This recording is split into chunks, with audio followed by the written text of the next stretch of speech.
पिछले पार्ट में हम पढ़े कि धूमकेतु के 3 अंश होते हैं, सिर, नाभिक और पूंछ।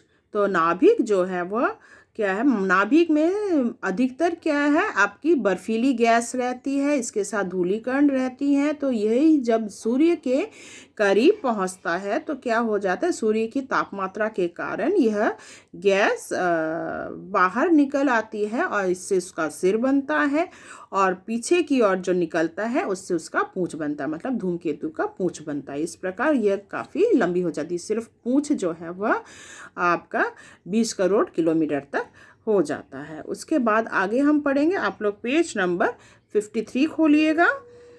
तो यहाँ पर देखो, यहाँ इसके अलावा हमने क्या पढ़ा था कि यह अंडाकार कक्षा में क्या है, परिक्रमा करती है, और यह धूमकेतु जो है हमेशा कभी कभी कोण बनाते हुए भी परिक्रमा करती है। कुछ धूमकेतु बहुत छोटी अंडाकार कक्षा में सूर्य की परिक्रमा करते हैं। कुछ कुछ धूमकेतु तो बहुत ही छोटी अंडाकार में, मतलब क्या है, करीब, जो सूर्य के करीब है उससे तो समय कम लगेगा रोटेट करने में, रेवोल्यूशन अराउंड द सन, ठीक है, जिसे हम कहते हैं। तो ऐसे धूमकेतु 3 से 10 साल के भीतर ही सूर्य की एक परिक्रमा कर लेते हैं। कुछ धूमकेतु हैं जो 3 से 10 साल तक में परिक्रमा कर लेते हैं। तो ऐसे धूमकेतु जो हैं वो बहुत ही जल्द नष्ट भी हो जाते हैं। लेकिन ऐसे धूमकेतु को अक्सर अपनी जान से हाथ धोना पड़ता है।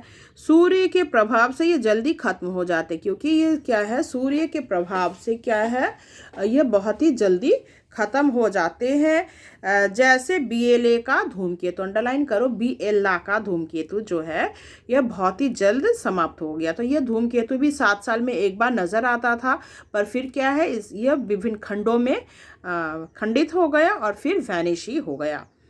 तो यह धूमकेतु करीब 7 साल में सूर्य का चक्कर लगाता था, और इसे 1832 ईस्वी और 1839 ईस्वी में देखा गया। तुम्हारी किताब में प्रिंटिंग मिस्टेक है, वो 1939 को काट के 1839 कर दो। 7 साल में एक बार नजर आता है। फिर 1839 के बाद 1845 ईस्वी में पुनः इस धूमकेतु का इंतजार हो रहा था, फिर से BLA का धूमकेतु नजर आएगा, मगर ऐसा नहीं हुआ। यह देखा गया कि यह टुकड़ों में बट गया, पर यही धूमकेतु क्या नजर आया था मगर टुकड़ों में बट गया था, छोटे छोटे टुकड़ों में बट गया, जिसे हम कहते हैं, आपको उल्का हम जैसे कहते हैं ना, वैसे छोटे टूटता हुआ तारा जैसे कहते हैं, वैसे ही धूमकेतु टुकड़ों में बट गया था। धीरे धीरे ये 2 टुकड़े एक दूसरे से चले गए, उसके बाद ये टुकड़े जो है दूर चले गए। अंत में 1872 ईस्वी में खगोलवादी ने देखा कि जिस स्थान पर इस धूमकेतु को प्रकट होना चाहिए था, जहां नजर आना चाहिए था, वहां से उल्काओं की वर्षा हो रही थी। तो जहां नजर आना था वहां पे क्या देखते हैं, उल्काओं की वर्षा हो रही है। इससे स्पष्ट हो गया कि जो धूमकेतु नज़दीक से सूर्य की परिक्रमा करते हैं वे अंत में नष्ट हो जाते हैं। जब वह सूर्य के करीब आता है तो क्या हो जाता है, वह धूमकेतु नष्ट हो जाता है। और पृथ्वी जब उनके समीप से गुजरती है, और जब वह पृथ्वी के करीब से समीप से गुजरती है तो वायुमंडल में उल्काओं की वर्षा होती है। इससे वह तो पता चला कि जब आकाश में किसी एक स्थान से उल्काओं की वर्षा होती है तो वे विखंडित धूमकेतु के कण होते हैं। तो इससे हमें क्या पता चला कि हम जब उल्काओं की वर्षा देखते हैं, इसका मतलब यह क्या है, धूमकेतु के ही विखंडित खंड हैं। Page number 54 खोलिएगा। सभी धूमकेतु नजदीक से सूर्य की परिक्रमा नहीं करते। कुछ धूमकेतु तो सूर्य के करीब से परिक्रमा करते हैं, कुछ धूमकेतु काफी दूर होते हैं।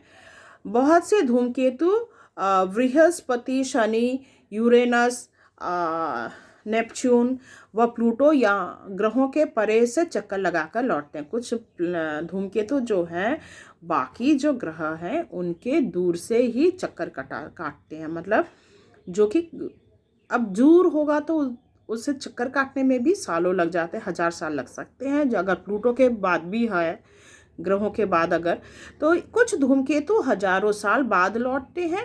लेकिन एक बात निश्चित है, ये सारे धूमकेतु हमारे सौर मंडल के सदस्य हैं। इसीलिए यह स्पष्ट हो जाता है कि जहाँ तक धूमकेतु जाते हैं, तो जहाँ तक धूमकेतु जाते हैं वहाँ तक सौर मंडल का विस्तार ही है। तो जहाँ तक सौर हम धूमकेतु देख सकते हैं, जहाँ तक उसका तो वहाँ तक क्या है, सौर मंडल भी वहीं तक विराजमान है। सारे धूमकेतु अत्यंत चपटी अंडाकार कक्षाओं में सूर्य की परिक्रमा करते हैं। कभी कभी कोई धूमकेतु किसी बाहरी पिंड के प्रभाव से अपनी कक्षा बदल लेता है। तो कभी कभी धूमकेतुओं का कक्षा भी बदल लेता है। कैसे बदल जाता है? कोई बाहरी पिंड का प्रभाव पड़ता है तब ये सौर मंडल को छोड़कर बाहरी अंतरिक्ष में भी निकल जा सकता है। धूमकेतुओं की रचना के बारे में अभी कई बातें अज्ञेय है। तो धूमकेतु के बारे में अभी भी बहुत सारी बातें हैं जिसके बारे में हमें जानकारी नहीं है। धूमकेतुओं की पूंछों में से हमारी पृथ्वी गुजर सकती है। यहाँ तो धूमकेतु की जो पूंछ है इतनी लंबी है, उसमें से पृथ्वी भी गुजर सकती है, पर उसका धरती पर कोई असर नहीं होगा। यदि गुजर भी जाए तो धरती पर क्या है, इसका कोई असर नहीं होगा। किसी धूमकेतु से पृथ्वी से टकरा जाने की संभावना नहीं के बराबर है, क्योंकि धूमकेतु का पृथ्वी से टकरा जाना किसके बराबर है? ना के बराबर है, कभी नहीं टकराएगा। इसलिए इन धूमकेतुओं से डरने की कोई आवश्यकता नहीं, कोई बात ही नहीं बनती भाई धूमकेतुओं से डरने की कोई क्या जरूरत है। पर आगे के ज़माने में क्या लोग धूमकेतु के बारे में जानते नहीं थे, जानकारी नहीं थी, इसीलिए लोग डरते थे। पर आजकल के लोग नहीं डरते हैं। तो अब देखो सन 1985 में देखो तक धूमकेतुओं का अध्ययन धरती की वेधशालाओं से ही होता रहा। मगर 1985-86 में जब हेली का धूमकेतु पृथ्वी के नज़दीक आया, 1986 में तो आया था, तो 1985-86 में क्या, जब ये नज़दीक आया तो इसके नज़दीक अंतरिक्ष यान को भेजने की परिकल्पना हुई, योजनाएं बनी।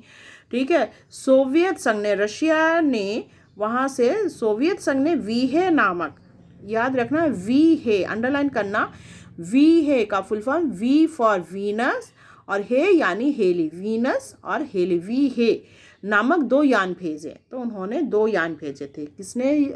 सोवियत संघ ने। ये दोनों यान पहले शुक्र यानी वीनस ग्रह के पास पहुंचे, पहले वीनस ग्रह के पास पहुंचे और उसके बाद वे हेली के धूमकेतु के पास, इसलिए इन्हें वीहे नाम दिया गया। तो यदि प्रश्न आता है कि वीहे नाम क्यों दिया गया, तो आपको लिखना पड़ेगा कि सोवियत संघ ने जो अंतरिक्ष यान भेजा था, सबसे पहले वो यान पहले वीनस के करीब पहुंचा और उसके बाद हेली के करीब, धूमकेतु के प्रति के करीब, मतलब हेली का धूमकेतु, इसलिए इसका नाम वीहे पड़ा। ठीक है, यूरोपीय अंतरिक्ष एजेंसी ने जो यान हेली के धूमकेतु के पास भेजा उसका नाम जोतो था, और यूरोप ने जो अंतरिक्ष भेजा था तो उसका नाम क्या नाम दिया गया था? जोतो। जापान ने भी 2 यान हेली के धूमकेतु के नज़दीक भेजे। यहाँ तक जापान ने भी क्या किया, 2 यान जो है वह धूमकेतु के करीब भेजा था। धरती से भेजे गए वे स्वचालित यान, धरती से भी क्या है यान भेजे गए 1986 में। इस वक्त हेली के धूमकेतु के पास पहुंचे जब वापस लौट रहा था। वीहे यान के सहयोग से जोतो को हेली के धूमकेतु से ज़्यादा नज़दीक पहुंचाया गया। तो वीहे के सहयोग से क्या, जोतो यान को कहाँ भेजा गया? और भी हेली के करीब, जिससे और अच्छा पिक्चर्स खींचा जा सके, यहाँ तक भेजा जा सके सैटेलाइट से। इन यानों में स्थापित कैमरों तथा यंत्र पकड़ों ने इस धूमकेतु का नज़दीक से अध्ययन किया और जानकारी धरती की ओर भेजी। तो इसका अध्ययन करके उन्होंने जानकारी जो है धरती पर भेजी। नई जानकारी के अनुसार हेली के धूमकेतु का नाभिक कितना है? धूमकेतु का नाभिक क्या है? हेली का जो धूमकेतु है उसका नाभिक 16 × 9 किलोमीटर है, यानी 144 आता है।